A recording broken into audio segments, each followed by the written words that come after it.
그 사람들이 얼마나 마음이 아프고 가슴이 아팠으면 찾아오고 그 사람 이야기도 들어주고 앞으로 일어날 일을 예언도 해주는 게 우리 일이죠. 그래서 좀 안타깝고 답답하신 분들은 찾아오셔서 문의하셔도 제가 속 시원하게 해드릴 수 있을 것 같아요. 안녕하세요. 예, 진주에 이제 초전동에 사는 장군당의 오부살입니다.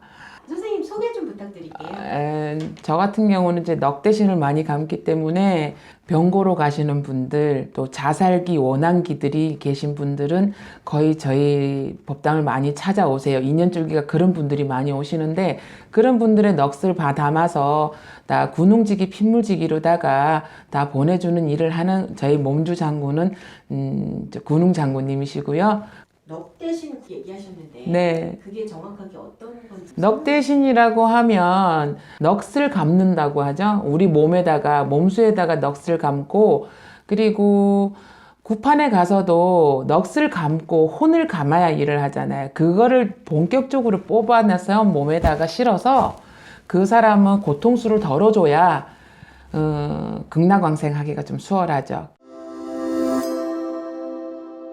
오지 않으면 놓치는 부분도 있고 그런 부분이 있으니까 또 웬만하면 또 이제 영상으로도 보려고도 하고 저 같은 경우는 할아버지 원력이 이제 뒤에 사자밥이라든가 군웅밥이라든가 그 넉대신도 보고 뭐 이런 것도 봐야 되니까 그 사람이 또 타고 갖고 오는 게 있단 말이에요. 실어서 온다고 양어깨에다가 이렇게 싣고 온단 말이에요.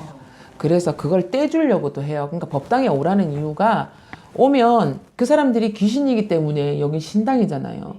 잠시는 떨어져 가. 그래서 어떤 사람은 여기서 잠이 온다 그러고요. 너무 편안하다 그러고. 근데 나가면 양어깨가 찌뿌둥하게 막 그러고 난 선생님 법당만 가면 너무 좋아요.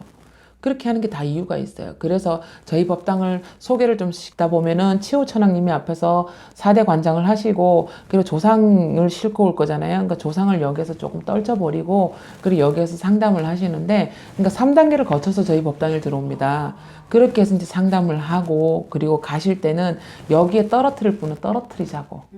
그래자고 이제 제가 이렇게 따로 하고 또 사주 얼굴로도 나오는 관상도 있고요. 그래서 그 사람이 솔직히 이런 상황에 고민 상담을 하는 것도 있을 거예요. 그래서 저는 점사를 볼 때 전화 점사를 보더라도 영상 통화를 봤으면 좋겠고요. 쑥스럽지만 좀 영상 통화를 내 뒤에 뭐가 붙어 있는지 그리고 그 뒤에 따라드는 애기 혼신 연가도 보이고 그리고 어디 상문에 갔다 와서 안 좋은 기운으로 사자 기운이 타고 드는 것도 있고 그런 거 있을 때는 비법으로다가 막아갈 수도 있고 그리고 전화로 얼굴로도 보면서도 내가 그 사람이 안 좋은 정말 수가 정말 안 좋은 인연자가 된다면 내 목숨도 정말 붙잡을 수 있을 겁니다. 그러니까 화상통화로 좀 했으면 좋겠어요. 그리고 저도 법당에서 최대한 열심히 봐줄 거니까 전화점사라고 소홀히 하진 않을 거예요. 상문이 되게 무섭다 그러더라고요. 네. 그 끝에 사자가 따라들죠. 상문은 괜찮아요. 상문이라고 하면 내 부모가 돌아가실 수도 있는 거예요. 근데 그걸 상문이 들었는데 안 가지는 못하고 안 그렇잖아요. 근데 그 상문이 들 때도 해운년에 정말 안 좋은 해운년에 치고 딱 들어올 때는 3년 줄초상 난다 그러죠. 근데 그거는 벗어나고 비껴갈 수 있어요. 근데 사람들이 몰라서 그래. 돌아가시면 그 뒤에 따라드는 사자가 있어요. 그 사람을 수호관장에서 데리고 가는 사자. 상문이 났을 때 어차피 그 사람 영혼을 데리고 가야 되잖아요. 그럼 오잖아요. 이 사람을 데리고 가면서 이 주위에는 뭐가 있지? 이렇게 둘러보죠. 이렇게 싹 둘러보면 저 사람은 좀 몸이 안 좋네? 다음 타자 쟤 데리고 갈까? 그 치부 명부를 보자 이래갖고 그 사주에 없어도 툭 건드려 보고 간다고. 그럼 그게 갔다가 안 좋은 기운이 타고 들겠죠. 그러기 때문에 사자를 대접을 잘하라는 게 그 얘기예요. 우리는 상을 당하면 보내기만 바쁘잖아요. 나는 그렇게 보면 그렇게 보내놓고 나서 난 굿땅으로 가고 뒤에 사자밥을 해서 먹일 것 같아. 거기선 할 수 없으니까. 그만큼 사자가 중요한 거예요. 우리가 거기 따라갔을 때 싹 훑어본다 그랬죠. 그래서 상갓집 가서도 음식을 조심하라고 하는 사람이 그래요. 그러니까 영점 문이 잘 열려 있고 신을 잘 타고 귀신 잘 타는 몸이 있어요. 우리네들처럼 싹 스치고 싹 느낌이 이상하고 막 그러고 잘 먹고 잘 체하는 사람들 그런 사람 귀신이 잘 타는 사람들은 소금 굵은 소금 하나 넣으면 몸에 지니고 다닙니다. 그래서 그냥 내가 속이 미식거리고 안 좋을 때 굵은 소금 한 알 두 알을 입에다 씹어서 먹어요. 바짝바짝바짝 씹어 먹어요. 그러면 그게 달큰할 때도 있어요. 우리 천일염. 근데 그게 정말 아싸! 막 이럴 때가 있어요. 그럼 내 몸에 뭐가 들어와 있는 거예요. 직방이에요. 그러면 그때 침을 3번 뱉어요. 그것도 하나의 나만의 비법이에요. 근데 그 한 사람 한 사람 끝에 사자의 기운이 이렇게 붙어 있단 말이에요. 그러니까 그 사자 기운도 없애야 되는 게 맞고, 그래서 상가집 가지 말라는 건 기똥차게 말 잘 들으면서 보살래 와가지고 자기한테 씌이는지 안 씌이는지 물어보고, 양박 비법 비술 같은 거는 왜 안 물어봐? 그럼 선생님 이렇게 길에 다니시면 귀신이 보인다거나 저 같은 경우는 막 눈이 빠지고 막 이렇게 보여주는 게 아니고요. 시커먼 귀리로 해가지고 이렇게 해서 양어깨에다 탁 짊어지고 와요. 그럼 상문 기운으로 들어오는 게 있고요. 그리고 또 말씀으로도 또 이렇게 바로 접신이 되면 또 말로도 해주고요. 그리고 운전할 때 제일 많이 봐요. 아무래도 운전할 때 제일 많이 공부를 했어요. 시내 아기 때. 운전을 해서 다니잖아요. 그럼 제일 많이 귀신들이 모여있는 데가 터널 안. 이렇게 사람 모양으로 시커멓게 서서 할머니다, 애기다, 교통사고 나서 그 자리에서 넋이 못 나가고 있는 거. 거기가 자기가 죽어서 넋을 건져야 되는데 네. 거기에서 사고 나면 거기에서 밀집돼서 우글우글 못 나가고 있어요. 그래서 터널 안을 댕길 때는 사람이 잠깐 정신을 놓고 보면, 왜 우리 터널 아니니까 이게 집중해서 보면 쓱 몰리는 느낌 있죠. 그걸 타면 안 돼. 그 기운을 타면 씩 말려요. 그리고 천정에 길가에 덩 하고 서 있어요. 그러니까 화경을 제대로 보는 선생님들 같은 경우는 내장이 터져서 그대로 서 있다 그러고, 눈알이 빠져서 있다 그러고, 그런 홀령이 있어요. 이게 뭐 선생님들을 뭐 이제 일반인들을 뭐 우리가 뭐 상술로 하는 건 절대 아니에요. 우리는 보이니까 하는 얘기예요. 근데 그렇게 보인단 말이에요. 그래서 귀신은 제대로 해야 되겠구나. 사불이라고 해서 뱀 귀신도 한번 접신이 돼서요. 제가 뭐 이러고 댕겼어요. 오. 초창기에. 신을 받고 신내기 때는 조율이 잘 안 됩니다. 이렇게 점사판에 앉아서 그 혼을 실어서 딱 레이더를 열어서 얘기를 하고 레이더를 딱 잠궈야 우리가 일반 사람으로 생활을 하죠. 매일 열어놓고 있을 수는 없잖아요. 근데 할아버지를 딱 정배를 딱 해서 딱 실어서 얘기할 수 있을 때까지 기간이 한 3년은 걸려요. 그래서 애동기간 3년이라고 다 실리거든. 근데 처음에 신을 받고 신아버지한테 공부를 하러 갔어요. 운전을 하고 가는데 거기에 도로가에 뱀이 구렁이가 차에 치여서 죽었었던가 봐. 그 넋이 거기 있었어요. 근데 거기에도 사자가 붙었단 말이에요. 그러니까 나를 데려가야 속이 편하겠다. 그 소리가 귀에서 들리는 거예요. 그러면서 나 혼자 막 그 뱀 흉내 있죠. 그걸 내고 눈이 뒤집어지고 까집어지고 2시간을 그 자리에서 그래갖고 길가에다 차 대놓고 혼자 그거를 내 몸을 이제 테마하는 방법을 자연스럽게 할아버지가 가르쳐 주시더라고.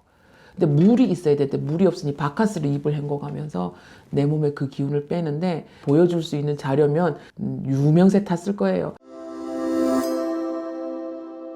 자연을 너무나 옛날처럼 보존을 못하고 훼손을 해서 자연에서 내려앉을 신이 사람들한테 두드려 치면서, 그리고는 조상이 갔다가 그 문을 타고 들어가서 조상이 우때에 막 술 먹고 깽판지기던 조상의 기운을 타서, 그렇게 해서 술 먹는 술 미친갱이, 모임만 미쳐있는 그 미친갱이, 여자만 탐하는 거예요.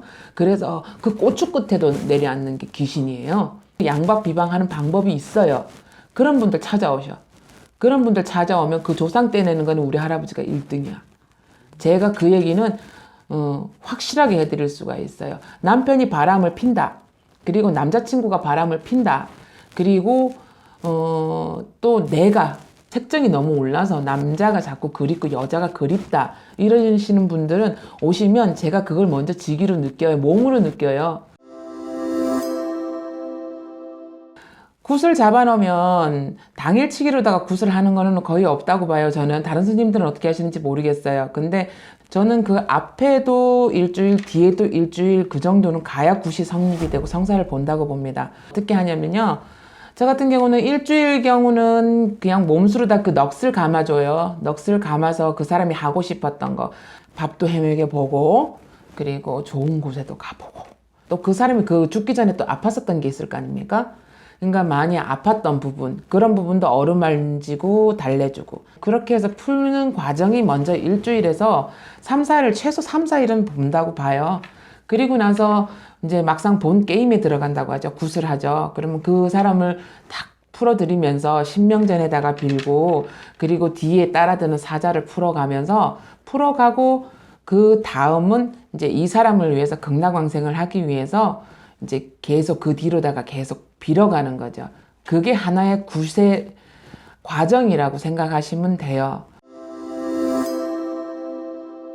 모태신앙으로 천주교 신자였어요. 어릴 때부터 성당 문바닥에 문 입구에 선악나무 밑에서 놀고요. 그 성당에 들어가기도 싫고요. 성당 간다고 나가놓고 딴 데 가서 놀고. 그러면 아주 어렸을 때부터 신기가 있으셨던 거예요? 네.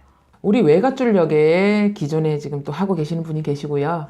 가까이는 저희 또 먼저 간 신랑 시내 가려니까 시내 길을 가려니까 제일 먼저 금전 치고 인다리 치고 이런다고 신은 모질고 냉정하다 그랬어요. 제일 소중한 사람을 앗아가요.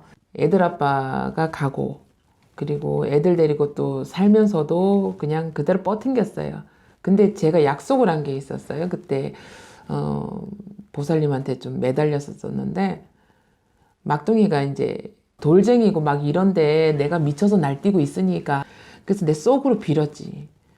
그러니까 막둥이 졸업할 때까지만이라도 좀 참아주세요 이랬는데 걔 19살 되던 그해 겨울에 구정 지나고요. 구정 연휴 기간에 바로 미치게 만들어버리더라고요. 그래갖고 나 혼자서 냉탕에 들어가서 혼자 귀신하고 대화하고 히뜩히뜩거리고 혼자 땅바닥에서 뒹굴고 내가 내 목 비틀고 괴로워하고 하다가 이거는 뭔가 이상하다. 안 그러면 주위에 사람이 있었으면 나 정신병원에 들어갔겠죠. 다들 그런 과정이 있다고는 해요. 근데 제일 먼저 들어온 게 이제 애들 아빠 넋이라고 들어와서 영적 문이 열려서 제일 먼저 화경으로 본 게 호랑이가 제 몸으로 먼저 들어오더라고요. 그래서 지금도 솔직한 얘기지만 등에다가 호랑이 문신 하나 하고 싶은데 이 등치에 호랑이 문신하면 너 목욕탕 가서 사람들이 조폭인 줄 알까봐 좀 참고 있어요. 평신 말씀 있으면 한 말씀 해주세요. 편견을 좀 가지지 않으셨으면 좋겠습니다. 우리도 보살이기 전에 인간이고 한 가정의 엄마예요. 엄마고 한 집안의 딸이고 그리고 동생이고 언니고 누나예요. 그거를 잊지 않으셨으면 좋겠어요. 그러니까 보살님들이 좀 잘못하는 부분도 좀 많았죠. 그리고 보여주는 매스컴도 있었고 근데 그거 아닌 보살님들도 더 많다라는 거. 그리고 이렇게 이 길을 가는데 쉽지만은 않아요. 우리는 또 다른 매개체들, 또 다른 정신세계의 사람들, 조상들을 가지고 일을 하고 신의 얘기를 듣고 대변해주는 우리는 대변인이고 중간다리로 보시면 됩니다. 그러기 이전에 정말 엄마고요. 언니고 누나고 동생이에요. 그렇게 왜곡되게 안 보셨으면 좋겠어요. 네, 알겠습니다. 감사합니다.